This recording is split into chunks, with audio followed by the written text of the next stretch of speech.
Assalamualaikum, selamat sejahtera. Wanakum, tachahau. Saya Muhammad Suman Siwam. Hari ini kembali dalam satu isu berkaitan dengan parti dan stateless people di Sabah.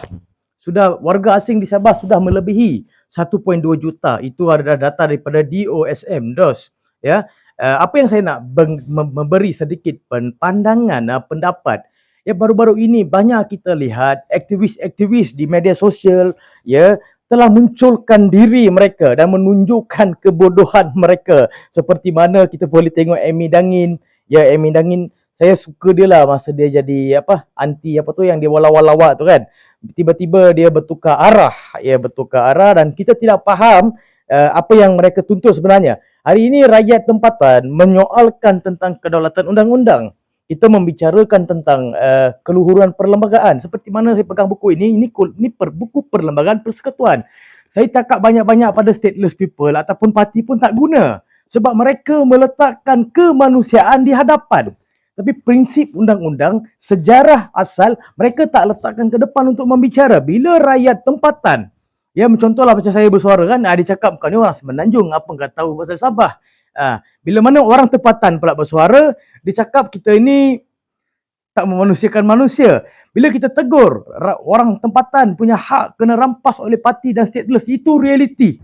Itu realiti. Sebab apa? Ramai yang membicara, aktivis-aktivis yang bercara pasal stateless dan parti, tapi mereka tidak meletakkan fakta yang sebenar.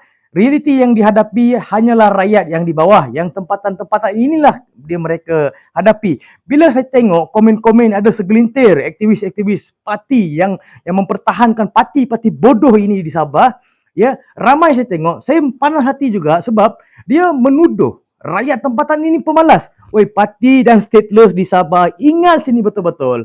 Sebelum 1970 kamu ke Sabah sebagai pelarian ataupun parti-parti yang tak musibat lah, yang bodoh, yang tak tahu erti kesyukuran.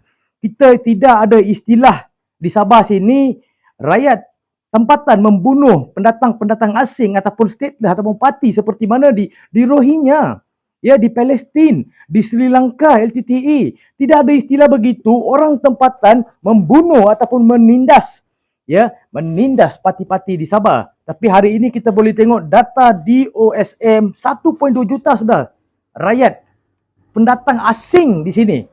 Kita kena sedar ini berkaitan dengan hak perlembagaan kita. Ini tentang kedaulatan undang-undang kita. Jadi bila mana ada aktivis-aktivis yang bodoh ini mempertahankan kesalahlakuan terhadap pelanggaran undang-undang, saya tidak setuju sebagai rakyat Malaysia. Bila mana saya sebagai rakyat Malaysia bersuara, mereka kata kita pemalas. Engkau datang negara aku, ya, kamu datang ke negara aku sebagai pelarian, sebagai parti, kamu menuduh aku sebagai pemalas. Sebelum kamu datang ke negara kami dah maju. Kamu kena ingat perkara itu. Seperti mana kamu boleh tengok 1970 pelarian ini datang, tapi hari ini bukan berkaitan dengan pelarian, bukan berkaitan dengan MM13 ini, tetapi hari ini berkaitan dengan ramai sudah pendatang asing parti di Sabah ini sampai kerajaan bertungkus lumus, ya, menangkap mereka dan masuk ke dalam depo dan kerajaan menaja mereka untuk makan dan minum dan tinggal. Di situ cukai-cukai rakyat terbenam. Bila mana ada kesalahan-kesalahan dilakukan, ya, bila mana ada masalah-masalah kritikal begini, yang dipersalahkan adalah kerajaan Malaysia. Oh, tidak memanusiakan manusia. Kerajaan Sabah dipersalahkan. Sebenarnya siapa yang salah di sini? Siapa yang datang meminta simpati? Siapa yang datang untuk meminta bantuan? Dan kenapa kita membantu? Sebab kita membantu, kita memanusiakan manusia. Bila mana kamu dah cerdik, kamu dah pandai, hari ini kamu pandai-pandai menuduh orang tempatan. Ya, saya tengok Amy Dangin punya video hari itu pun. Dia punya post pun tak munasabah langsung. Kamu sedang memancing emosi rakyat tempatan yang mempertahankan prinsip undang-undang dan keluhuran undang-undang. Walaupun dia tak menghina pun parti, dia tak menghina pun stateless people. Tapi hari ini di Sabah, macam mana kita nak bezakan parti dan stateless? Cuba kau bagi satu pandangan. Cuba kau huraikan perkara ini. Ya, bila mana kerajaan Indonesia, Kedutaan Indonesia memberikan satu laporan rasmi kepada jabatan Jabatan Penyelarasan lupa salah. Jabatan Jabatan Perangkaan di Malaysia, mereka menyatakan 300,000 rakyat Indonesia menjadi stateless people di Sabah. Itu adalah fakta. Kita mahukan aktivis-aktivis, influencer yang mempertahankan parti dan stateless, letakkan fakta di dulu. Kita mahukan fakta. Kita tidak mahu sembang kosong memanusiakan manusia. Tak kisahlah apa bangsa. Jadi bila mana kamu memanusiakan manusia, bila mana kamu letakkan tak kira apa bangsa apa semua, ini bukan berkaitan dengan bangsa, ini berkaitan dengan Perlembagaan Persekutuan Negara kita dan isu kedaulatan undang-undang kita. Dan ini kita berbicara hari ini mempersoalkan daripada prinsip undang-undang. Kamu jangan menghina rakyat tempatan, sedangkan rakyat tempatan dulu dah bagi kau hidup senang lenang dan dengan selamat. Hari ini kau dah kaya, ya, kamu dah cukup merampas hak mereka, tiba-tiba kamu kata mereka itu pemalas. Mana akal kamu? Mana ada asas undang-undang di situ? Memang saya sebagai rakyat Malaysia tidak mahu parti dan stateless people hidup di Sabah dan menyusahkan kerajaan. Ya, kita tahu stateless people ini adalah golongan pelauh, iaitu bajau laut yang diiktiraf. Tetapi bila tengok data, tidak ada data rasmi di negeri Sabah berkaitan dengan stateless people.